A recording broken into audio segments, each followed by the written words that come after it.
Good morning students, आप सबका स्वागत। कल आपको सामान्य जो जनरल ग्रामर थी अपनी इंग्लिश ग्रामर, उसके बारे में हमारा जो टेंस का पार्ट था वो चल रहा था। तो आज मैं एक बार आपको रिवाइज कर दूं कि कल टेंस के बारे में मैंने बताया था। टेंस की सामान्य जानकारी है जो आपको दी थी। उस टेंस में मैंने आपको बताया था कि मुख्य रूप से टेंस 3 प्रकार के होते हैं।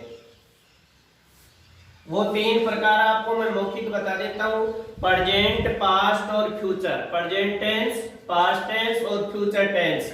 इसी आधार पर फिर मैंने एक एक टेंस के 4 आपको भाग, उपविभाग बताए थे, जिनमें पहला भाग बताया था इंडेफिनेट, कंटिन्यूअस, परफेक्ट और परफेक्ट कंटिन्यूअस। इस प्रकार एक एक भाग के 4 भाग मैंने आपको बताए थे। तो इस प्रकार कुल मिलाकर हम आज यहाँ 12 टेंसों का हम अध्ययन करेंगे, जिसमें सबसे पहला टेंस जिसके बारे में आज हम अध्ययन करने जा रहे हैं वो है प्रेजेंट इंडेफिनेट टेंस या present simple tense.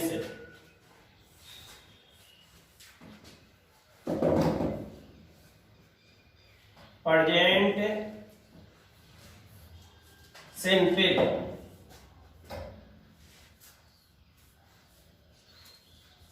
Present simple tense. इसको इंडेफिनेट टेंस भी बोलते हैं, INDEFINITE।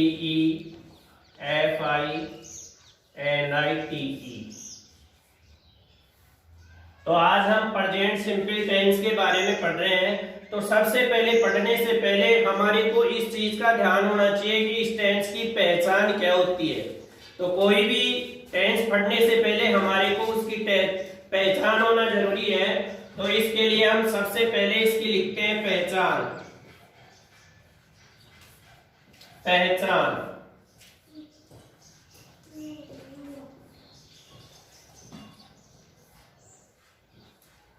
पहचान तो मैं आपको बताना चाहता हूं इसकी पहचान हिंदी वाक्यों के अंत में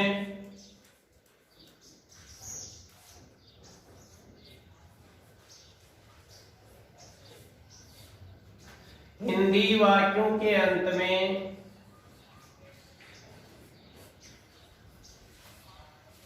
ता है, ती है,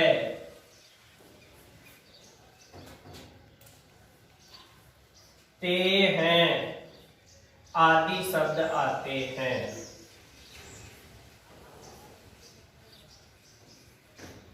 आदि शब्द आते हैं। तो ये सबसे पहले प्रेजेंट इंडेफिनेट टेंस की पहचान। जब हम इनका हिंदी से इंग्लिश में ट्रांसलेट करते हैं तो हमारी को ये पहचान होनी चाहिए कि जो हमारे पास जो वाक्य है वो कौन से टेंस का है, उसकी पहचान हम कैसे करें। तो वाक्य की पहचान करने के लिए हमने यह बताया आपको कि हिंदी वाक्यों के अंत में ता है, ती है, ते है आदि शब्द आते हैं। अब पहचान होने के बाद में कुछ चीजें ऐसी हैं जो सामान्य जानकारी मैं आपको देता हूं। तो इसके लिए रूल आपको मैं बता देता हूं। पहले रूल,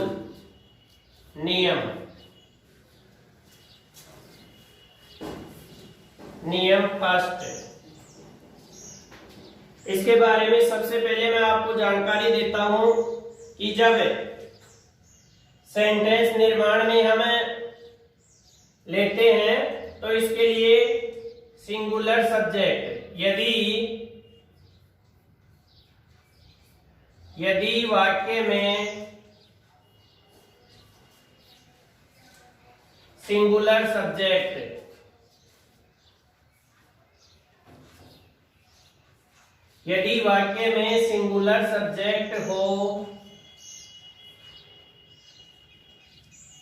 सिंगुलर सब्जेक्ट हो तो मेन वर्ब के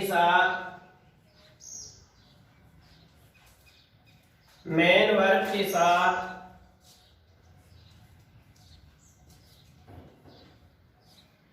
एस या ईएस जोड़ देते हैं।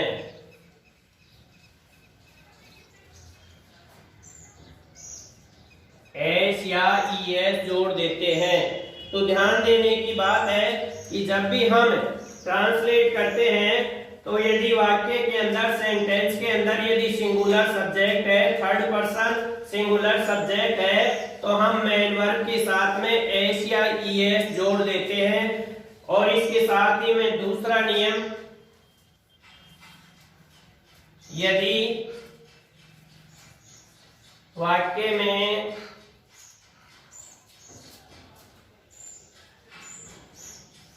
प्लूरल सब्जेक्ट हो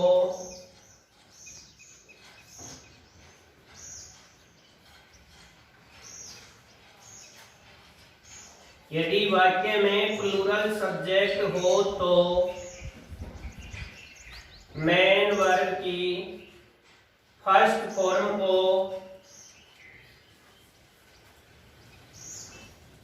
ज्यों की त्यों ही लिख देते हैं। ज्यों की त्यों ही लिख देते हैं। तो ये सामान्य सी जानकारी प्रेजेंट टेंस के लिए कि हिंदी वाक्यों के अंत में ता है, पी है, ते है आदि शब्द आते हैं। और इसके लिए नियम से कि यदि वाक्य में सिंगुलर सब्जेक्ट हो तो मेन वर्ब के साथ एस या ई एस जोड़ देते हैं। और यदि वाक्य में प्लूरल सब्जेक्ट हो तो मेन वर्ब की फर्स्ट फॉर्म को ज्यों की त्यों हम लिख देते हैं। अब इसके साथ जो साधारण वाक्य हैं उनका हम एग्जाम्पल के तौर पर आपके सामने पेश करते हैं। साधारण वाक्यों का हम है जो अनुवाद करते हैं यहाँ पर।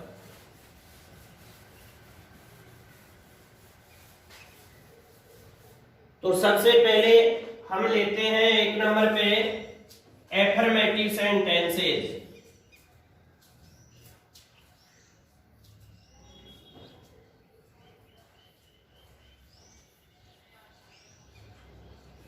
एफर्मेटिव सेंटेंसेस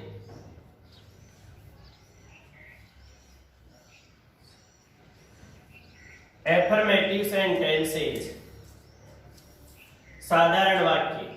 इसके लिए कल मैंने एक फॉर्मूला बताया था कि जब भी हम सेंटेंस का निर्माण करते हैं तो उसके लिए अक्षरों को, शब्दों को रखने का एक ही क्रम होता है, एस वी ओ सी ए।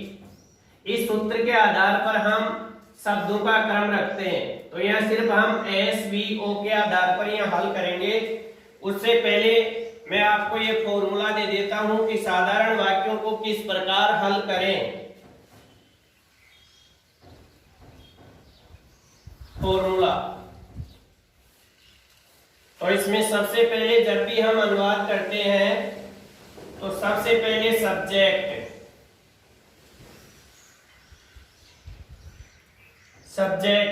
मतलब कर्ता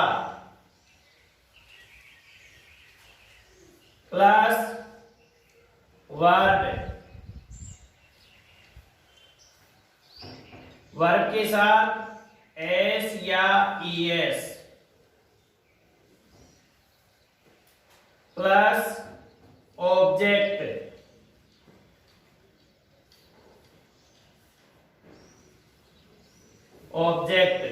कर्म। इस तरीके से हम है जो इनका शब्दों का हम क्रम रखते हैं। तो अब इस फॉर्मूले के आधार पर है जो हम वाक्य को अनुवाद करते हैं। तो सबसे पहले मैं आपको उदाहरण के तौर पर आपको देता हूं। जैसे एक सेंटेंस लिखता हूं कि वह पुस्तक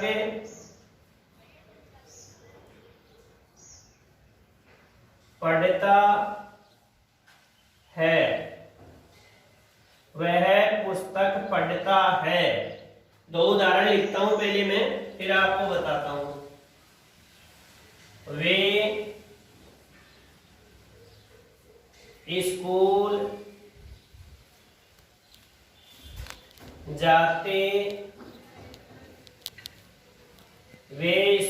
जाते हैं।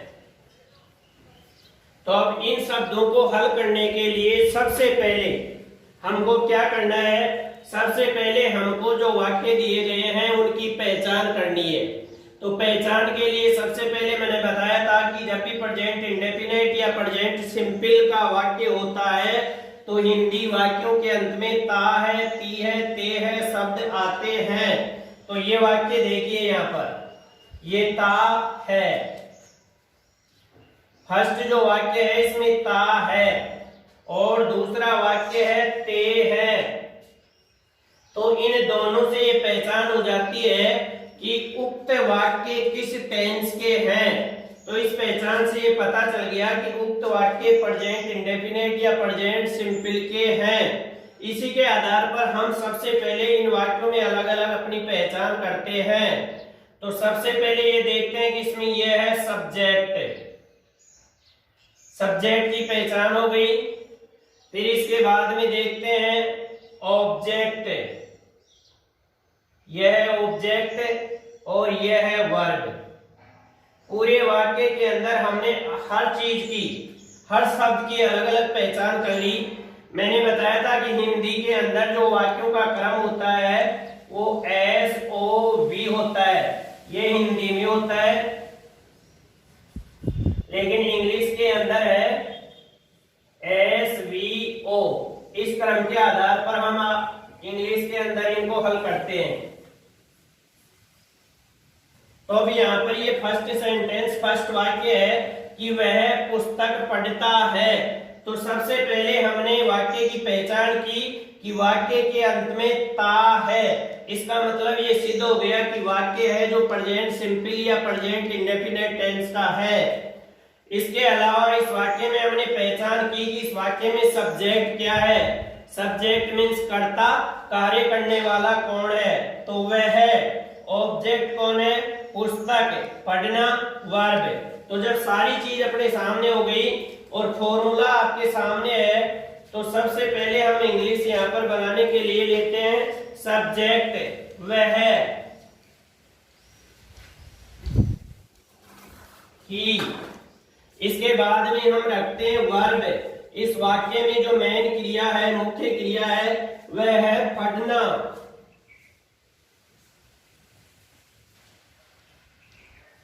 रीड। और आखिरी में जो ऑब्जेक्ट बचता है अपने पास, बुक है। अब ये सेंटेंस अभी पूरा नहीं हुआ। मैंने आपको रूल्स में बताया था कि यदि वाक्य में सिंगुलर सब्जेक्ट हो तो सिंगुलर सब्जेक्ट होने के साथ मेन वर्ब के साथ हम एस या ईएस जोड़ते हैं। तो ये ही शब्द है, थर्ड पर्सन है, तो इसके साथ हम वर्ब, मेन वर्ब के साथ में एस जोड़ देते हैं, एस। तो अब ये वाक्य अपना शुद्ध हो गया, ही रीड्स बुक, वह पुस्तक पढ़ता है।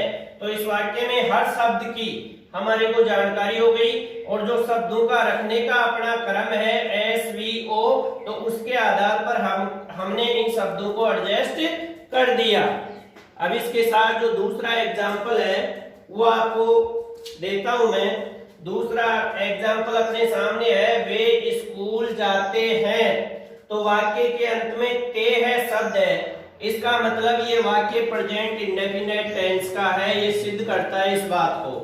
इसके बाद में हम वाक्य में हम ये चीज देखते हैं कि इसमें ये सब्जेक्ट,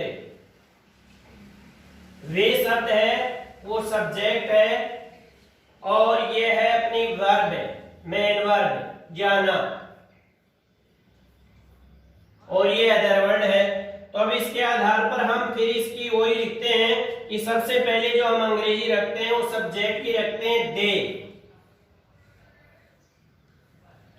अब जो दे शब्द है वो प्लूरल सब्जेक्ट है आपके सामने, बहुवचन, कर्ता।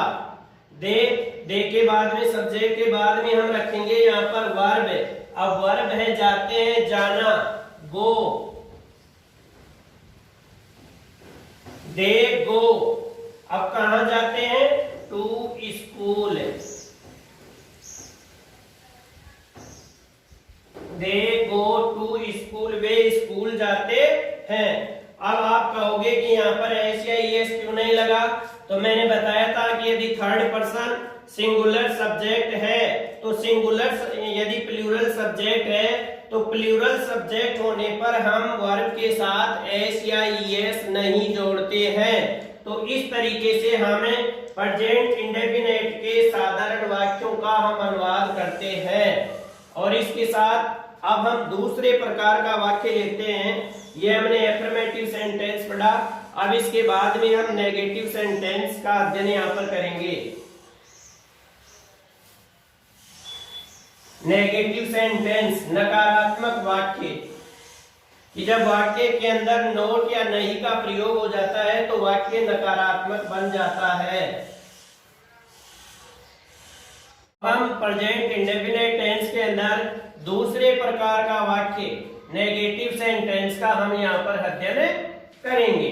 तो नेगेटिव सेंटेंस के लिए सबसे पहले मैं आपको यहाँ एक फॉर्मूला देता हूं। सेंटेंस स्ट्रक्चर के लिए formula,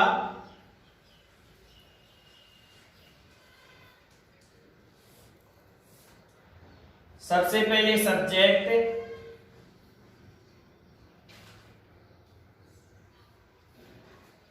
plus helping verb plus not plus main verb की first form plus object plus other word. इस प्रकार से हम जो ये नेगेटिव वाक्य का फॉर्मूला रखते हैं। अब वाक्य नकारात्मक है तो वाक्य नकारात्मक है तो इस फॉर्मूले के अंदर नोट का प्रयोग हमने यहाँ पर कर दिया।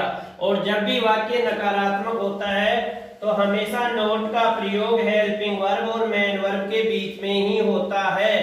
जब हम इस साधारण सूत्र के अंदर हेल्पिंग वर्ब और मेन वर्ब के बीच में यदि नोट का प्रयोग करते हैं तो वाक्य नकारात्मक हो जाता है। अब हमारे सामने प्रश्न ये बचता है कि मैंने यहाँ पर हेल्पिंग वर्ब लिखा है। अब इस टेंस में हेल्पिंग वर्ब क्या होगी, किस हेल्पिंग वर्ब का यहाँ पर प्रयोग होगा, तो मैं आपको बता देना चाहता हूं कि इस टेंस में जो हेल्पिंग वर्ब होती है वो डू और डज होती है। डू और डज, इस सहायक क्रिया का हम यहाँ पर हेल्पिंग वर्ब का प्रयोग करते हैं। लेकिन फिर अपने सामने प्रश्न ये बनता है कि डू का प्रयोग कहाँ करें और डज का प्रयोग कहाँ करें। तो इसके लिए मैं आपको लिखवा देता हूं कि जब यदि सिंगुलर सब्जेक्ट हो, यदि सिंगुलर सब्जेक्ट हो तो डज,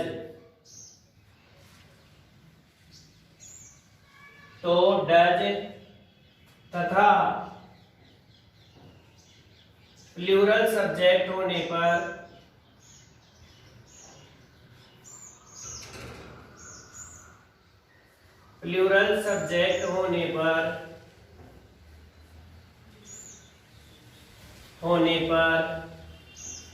डू का प्रयोग करते हैं।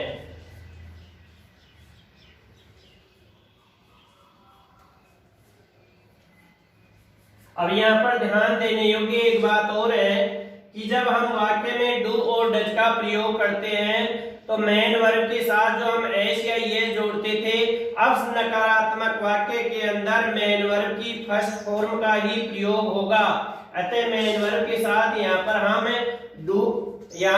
एस या एस का प्रयोग नहीं करेंगे।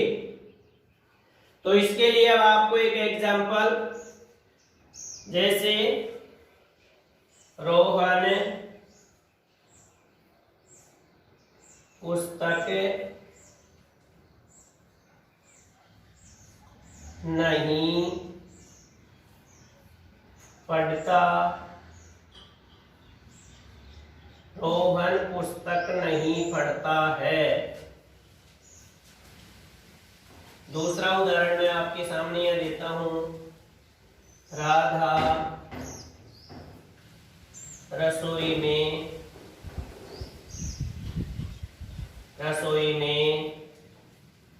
खाना नहीं पकाती है। पकाती है।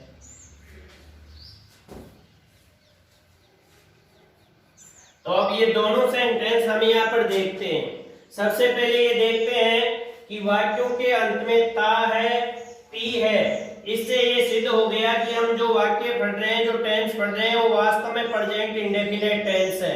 ये ता है, ती है, इस बात की पुष्टि करता है। इसके साथ ही हम वाक्य के अंदर अलग अलग शब्दों की पहचान करते हैं। सबसे पहले सब्जेक्ट, फिर ऑब्जेक्ट।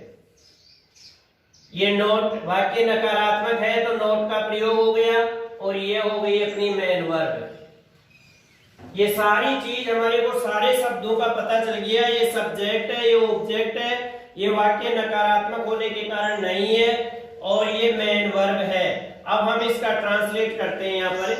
तो सबसे पहले अपने फॉर्मूले के अनुसार सबसे पहले हम अंग्रेजी बनाते हैं सब्जेक्ट। तो इस वाक्य में सब्जेक्ट क्या है? रोहन। रोहन। सब्जेक्ट के बाद में हम रखते हैं हेल्पिंग वर्ब। तो अब मैं आपसे, ये जो वाक्य है इसमें कौन सी हेल्पिंग वर्ब रखेंगे? Helping verb. इस वाक्य में डू और डज का प्रयोग होता है, तो यहाँ पर हम डू का प्रयोग करेंगे या डज का। तो मैंने आपको बताया कि यदि सिंगुलर सब्जेक्ट है तो हम डज का प्रयोग करते हैं, और यदि प्लूरल सब्जेक्ट है तो डू का प्रयोग करते हैं। तो यहाँ पर रोहन है जो सिंगुलर सब्जेक्ट है, तो यहाँ पर डज, ये डज। अब वाक्य नकारात्मक है तो ये नॉट। इसके बाद में हम मेन वर्ब का प्रयोग करते हैं। मेन वर्ब इस वाक्य में ये पढ़ना, रीड। अब मैंने आपको बताया कि एस या एस क्यों नहीं जुड़ा, क्योंकि जब वाक्य में हेल्पिंग वर्ब डज का प्रयोग होता है तो मेन वर्ब की फर्स्ट फॉर्म ही आती है, उसके साथ एस या एस का प्रयोग नहीं होता है। तो Rohan does not read the book. ये अपना सेंटेंस कंप्लीट हो गया। सब्जेक्ट, हेल्पिंग वर्ब, नॉट का प्रयोग, मेन वर्ब और ऑब्जेक्ट। रोहन पुस्तक नहीं पढ़ता है। तो ये फर्स्ट सेंटेंस अपना हल हो गया। इसी के साथ दूसरा सेंटेंस अब आप देखिए। दूसरे सेंटेंस में भी वही चीज, हम एक एक शब्दों की यहाँ पर हम छटनी करेंगे। तो इसमें सबसे पहले देखेंगे सब्जेक्ट। इस वाक्य में सब्जेक्ट क्या है? राधा। इसके बाद में खाना, ऑब्जेक्ट। ये वाक्य नकारात्मक है तो नहीं का प्रयोग हो गया, और ये है अपनी मेन वर्ब, मुख्य क्रिया जिसको बोलते हैं, और ये हो गया अपना अदर वर्ड। तो यहाँ पर अपना वाक्य है कि राधा रसोई में खाना नहीं पकाती है।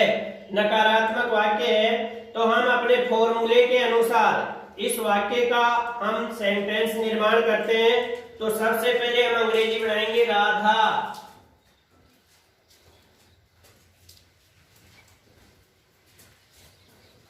राधा। अब सब्जेक्ट बना दिया। सब्जेक्ट के बाद में हम रखेंगे हेल्पिंग वर्ब। अब इस वाक्य में हेल्पिंग वर्ब क्या रखेंगे? क्योंकि मैंने बताया इस वाक्य में इस टेंस में हेल्पिंग वर्ब का जो प्रयोग होता है वो डू और डज का होता है, तो हम इन दोनों में से यहाँ पर एक का प्रयोग करेंगे। तो ये राधा है, वो सिंगुलर सब्जेक्ट है। तो मैंने आपको बताया यदि सिंगुलर सब्जेक्ट है तो हम डज सहायक क्रिया का प्रयोग करेंगे। राधा डज। अब नकारात्मक वाक्य है नॉट। Radha does not. यहां तक हम बनाते, सब्जेक्ट हो गया, हेल्पिंग वर्ब हो गई, नॉट का प्रयोग हो गया, और अब रखेंगे हम मेन वर्ब। इस वाक्य में मेन वर्ब क्या है? पकाती है, पकाना, कुक।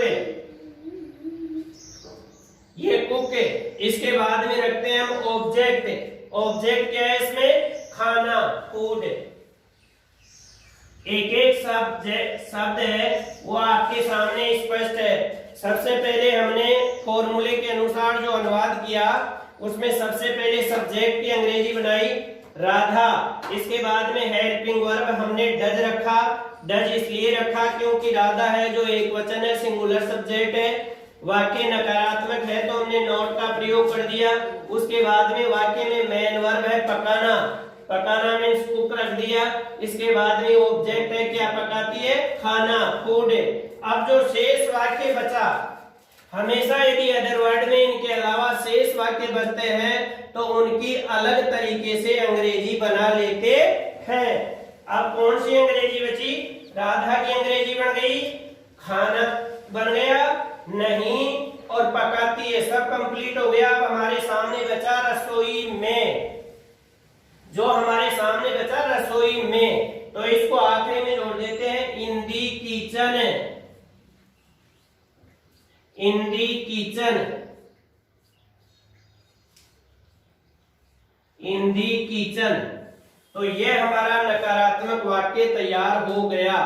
तो एक बार मैं आपको और बता देता हूं, प्रेजेंट इंडेफिनिट टेंस के अंदर जो नकारात्मक वाक्य होता है उसमें नॉट का प्रयोग होता है। इसके लिए हमने वही हमारा जो सूत्र था SVOCA जो शब्द निर्धारण करता है, तो इसके लिए हमने रखा सबसे पहले सब्जेक्ट, यहाँ पर है जो वर्ब, वर्ब दो बट गई, मेन वर्ब और हेल्पिंग वर्ब, तो यहाँ पर हेल्पिंग वर्ब रख दी। उसके बाद में वाक्य यदि नकारात्मक है तो हम नॉट का प्रयोग करते हैं। नॉट का प्रयोग हमेशा मेन वर्ब और हेल्पिंग वर्ब के बीच में नॉट को रखते हैं। उसके बाद में मेन वर्ब, ऑब्जेक्ट और अदर वर्ड। इसके साथ जो इस टेंस में हमने हेल्पिंग वर्ब रखी डू और डज। अब दो हेल्पिंग वर्ब हमारे सामने आ गई तो हमारे सामने प्रश्न बनता है कि हम डू का प्रयोग कहाँ करेंगे और डज का प्रयोग कहाँ करेंगे। तो मैं आपको बताना चाहता हूं कि यदि सिंगुलर सब्जेक्ट हो, सिंगुलर सब्जेक्ट हो थर्ड पर्सन, यदि सिंगुलर सब्जेक्ट हो तो हम डज का प्रयोग करते हैं, और यदि प्लूरल सब्जेक्ट हो तो हम डू का प्रयोग करते हैं। लेकिन यहाँ पर एक ध्यान देने योग्य बात यह है कि जब वाक्य के अंदर, सेंटेंस के अंदर यदि हम डू और डज का प्रयोग करते हैं तो मेन वर्ब की फर्स्ट फॉर्म का ही प्रयोग करते हैं, उसके साथ एस या एस नहीं जोड़ते हैं। और इस प्रकार हमने दो उदाहरण आपको दिए कि रोहन पुस्तक नहीं पढ़ता है, तो ये ता है शब्द है, ये तो इस टेंस की पहचान करता है। नहीं शब्द है जो वाक्य की पहचान करता है कि ये वाक्य नेगेटिव है। और बाकी जो वाक्य साधारण है उसके हिसाब से हमने इसकी अंग्रेजी आपके सामने रखी। तो सबसे पहले सब्जेक्ट रोहन, उसके बाद में हेल्पिंग वर्ब, नेगेटिव होने पर नॉट का प्रयोग, फिर मेन वर्ब और फिर ऑब्जेक्ट। इस तरीके से हम इन शब्दों का निर्माण करते हैं। उसी तरीके से राधा रसोई में खाना नहीं पकाती है, तो ये ती है शब्द है, ये टेंस का निर्धारण करती है कि वाक्य कौन से टेंस का है। तो इसके लिए ये वाक्य ती है सबसे पता चल गया कि हम प्रेजेंट इंडेफिनिट या प्रेजेंट सिंपल वाक्य पढ़ रहे हैं। नहीं लगा हुआ है तो इससे ये पता चल गया कि हम नकारात्मक वाक्य पढ़ रहे हैं।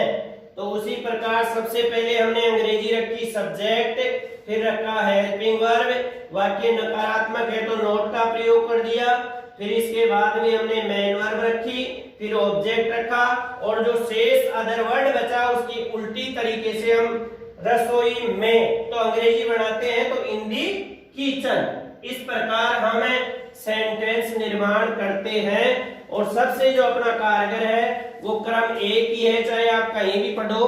जब भी हम इंग्लिश में सेंटेंस निर्धारण का काम होगा तो आगे जब आप एमए तक या और कहीं ऊंचे पढ़ाई करेंगे तो उसमें सेंटेंस निर्धारण के लिए ये चीज ही सबसे ज्यादा जरूरी है।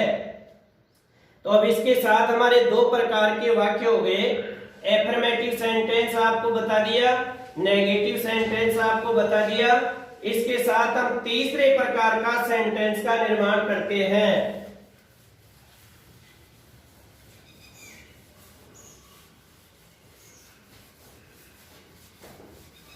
तीसरा प्रकार का जो सेंटेंस अपना है वो है इंटेरोगेटिव, प्रश्नवाचक वाक्य। तीसरा प्रकार का अपना वाक्य है इंटेरोगेटिव सेंटेंसेज, INTERROGATIVE,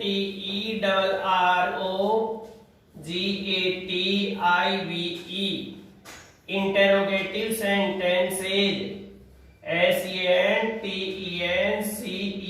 3 प्रकार के वाक्य हो गए। पहला वाक्य है इंटेरोगेटिव, दूसरा वाक्य है इंटेरोगेटिव, तीसरा वाक्य है interrogative sentences. Interrogative sentences, SENTENCES। पर्सनवाचक वाक्य, पर्सनवाचक वाक्य।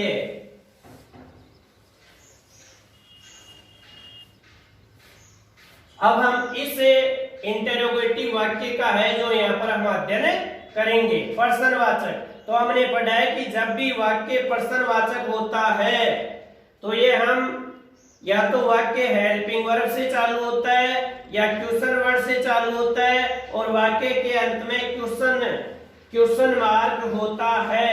जैसा कि मैं फॉर्मूले के आधार पर आपको बताता हूं, जैसे अपना ये फॉर्मूला है, इस फॉर्मूले से बिल्कुल आसान हो जाता है समझने के लिए कि सबसे पहले पर्सनवाचक वाक्य है ना, तो सबसे पहले हम इस वाक्य को हेल्पिंग वर्ब से चालू करेंगे। Helping verb plus subject plus main verb, main verb की फर्स्ट फॉर्म है, plus object plus other word और आखिरी में ये क्वेश्चन मार्क। अब इसमें एक तरह का वाक्य और आता है। कई बार वाक्य को हम पढ़ते हैं तो क्वेश्चन वर्ड शब्द है जो आपने और सुना होगा, जैसे क्यों, क्या, कहां, कैसे, कब। यदि वाक्य में ऐसे शब्द, सेंटेंस में ऐसे शब्दों का प्रयोग होता है, व्हेन, वेयर, व्हाई, तो इनके लिए हम सबसे पहले क्वेश्चन वर्ड को हमेशा पहले रख देते हैं। जो भी सेंटेंस में क्वेश्चन वर्ड होता है उसको सबसे पहले रख देते हैं, बाकी का क्रम जो फॉर्मूला है उसका ज्यों का त्यों ही रहता है। अब इसके लिए मैं आपको एक उदाहरण के तौर पर सबसे पहले मैं आपको एग्जांपल देता हूं। क्या मोर बगीचे में, क्या मोर बगीचे में नाचता है, क्या मोर बगीचे में नाचता है। दूसरा उदाहरण मैं आपको देता हूं। क्या वह फुटबॉल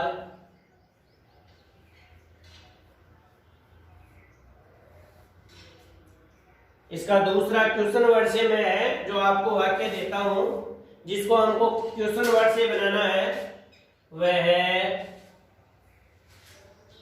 फुटबॉल, वह फुटबॉल कहां खेलता है, कहां खेलता है, वह फुटबॉल कहां खेलता है। अब दोनों वाक्य देखिए आप।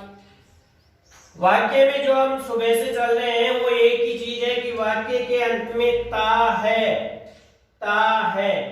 इस चीज से क्या सिद्ध होता है? इस चीज से तो यही सिद्ध होता है कि अभी तक हम वही टेंस, प्रेजेंट इंडेफिनिट टेंस पढ़ रहे हैं, प्रेजेंट सिंपल टेंस पढ़ रहे हैं। लेकिन अब वाक्य किस प्रकार का है, इसके लिए आ जाइए, हम आपको बताते हैं कि वाक्य है जो क्या से चालू हो रहा है और आखिरी में क्या है, क्वेश्चन मार्क है।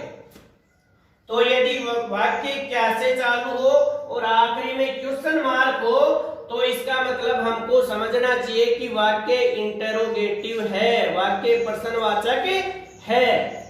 और इसको हम सबसे पहले हेल्पिंग वर्ब से बनाएंगे। तो सबसे पहले मैं एक एक वाक्य को हल करता हूं। सबसे पहले यही वाक्य ले लेते हैं कि क्या मोर बगीचे में नाचता है। तो ये तो पहचान हो गई, ता है से तो पहचान हो गई कि वाक्य है जो प्रेजेंट सिंपल या प्रेजेंट इंडेफिनिट टेंस का ही है। इसके बाद में हम वाक्य के शब्दों को देखते हैं। ये क्या से चालू है, तो ये क्या है, यहाँ पर हेल्पिंग वर्ब। इसमें मोर शब्द है, ये क्या है, सब्जेक्ट। क्या है, सब्जेक्ट। वाक्य में सब्जेक्ट क्या है? मोर। इसके बाद में ये अदर वर्ड में आ गया बगीचे में, और इसके बाद में मेन वर्ब क्या है इस वाक्य में? नाचना। मेन वर्ब क्या है? नाचना। ये मेन वर्ब हो गई। पूरे वाक्य के अंदर हर चीज का पता चल गया, टेंस की पहचान हो गई, वाक्य किस प्रकार का है ये आपकी इन दोनों चीजों से पहचान हो गई। इसके साथ शब्द जो सेंटेंस है उसमें क्या क्या है उन सब की आपको अलग अलग पहचान करवा दी। तो अब अपने फॉर्मूले के आधार पर आप आ जाइए। सबसे पहले हम प्रश्नवाचक वाक्य का निर्माण करेंगे, तो उसको हेल्पिंग वर्ब से चालू करते हैं, क्योंकि वाक्य क्या से चालू हो रहा है। अब कई बार क्या कि अंग्रेजी बच्चे क्या करते हैं? वाट लिखते हैं, लेकिन यहाँ पर वाट का प्रयोग नहीं होता, क्योंकि प्रेजेंट इंडेफिनिट टेंस यदि हम पढ़ रहे हैं तो हम प्रेजेंट इंडेफिनिट टेंस के अंदर कौन सी सहायक क्रिया लगती है, उस सहायक क्रिया से हेल्पिंग वर्ब से हम सेंटेंस का निर्माण करते हैं।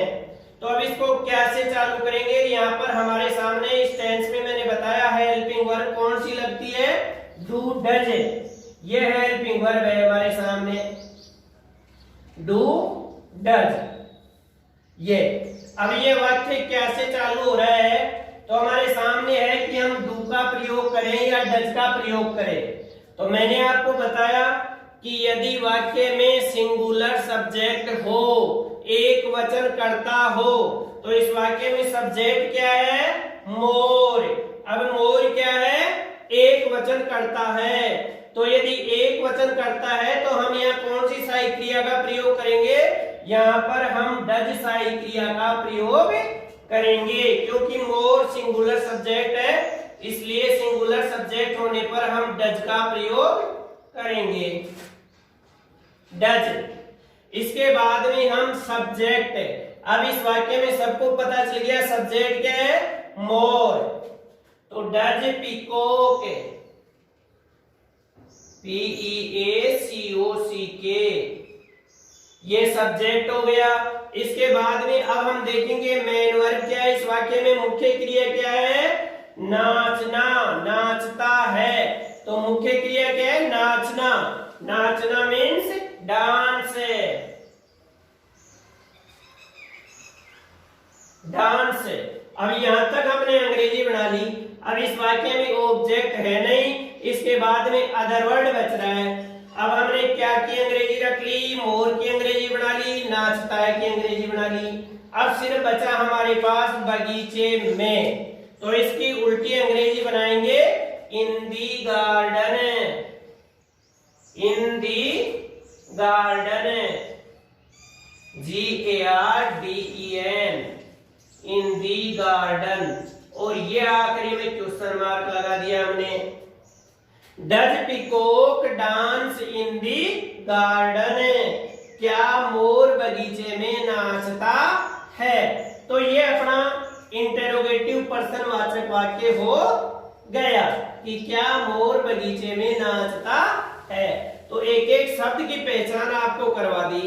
इसके बाद में दूसरा जो वाक्य है अपने लिए, उसके ऊपर आ जाइए।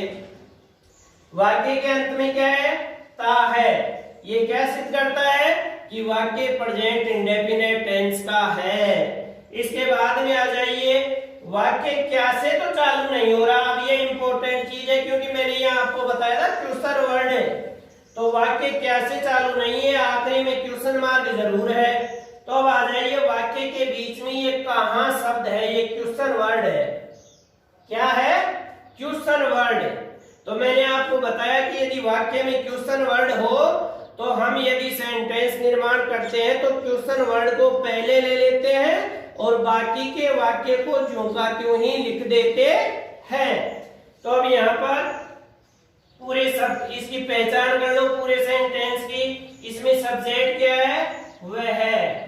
ये क्या है? सब्जेक्ट है। इसके बाद में फुटबॉल ऑब्जेक्ट, और ये आ गया आपका क्वेश्चन वर्ड, और ये आपकी मेन वर्ब। अब पूरा वाक्य में आपको ये पता चल गया, हर शब्द का पता चल गया कि कौन सा शब्द क्या है, इसके बारे में आपको पूरी जानकारी मिल गई। तो अब अपने पास फॉर्मूला है, सूत्र है, चाबी है, तो इस चाबी के माध्यम से हम इसको हल कर लेते हैं। तो आ जाइए, सबसे पहले हम किसकी अंग्रेजी बनाएंगे, क्योंकि क्या से नहीं है, इसमें क्वेश्चन वर्ड पहले दे रखा है कहां, तो हम सबसे पहले अंग्रेजी किसकी बनाएंगे, क्वेश्चन वर्ड की। कहां, कहां मीन्स वेयर, वेयर, WHERE। अब ये अपना क्वेश्चन वर्ड आ गया। अब क्वेश्चन वर्ड हमने यहाँ रख दिया, इसके बाद में बाकी क्रम ये का ये चलेगा। तो क्वेश्चन वर्ड के बाद में हम क्या रखेंगे, हेल्पिंग वर्ब। हेल्पिंग वर्ब कौन सी आएगी, डू डज। अब डू डज में से भी हम यहाँ पर क्या रखेंगे, क्योंकि इसमें जो सब्जेक्ट है वो सिंगुलर सब्जेक्ट है, तो सिंगुलर सब्जेक्ट होने पर कौन सी सहायक क्रिया आएगी, डज। ये डज, ये हमने हेल्पिंग वर्ब रख दी। अब इसमें सब्जेक्ट कौन है, सब्जेक्ट ही, ये सब्जेक्ट हो गया। इसके बाद में मेन वर्ब क्या है, खेलना, ये प्ले हो गया। और इसके बाद में ऑब्जेक्ट फुटबॉल,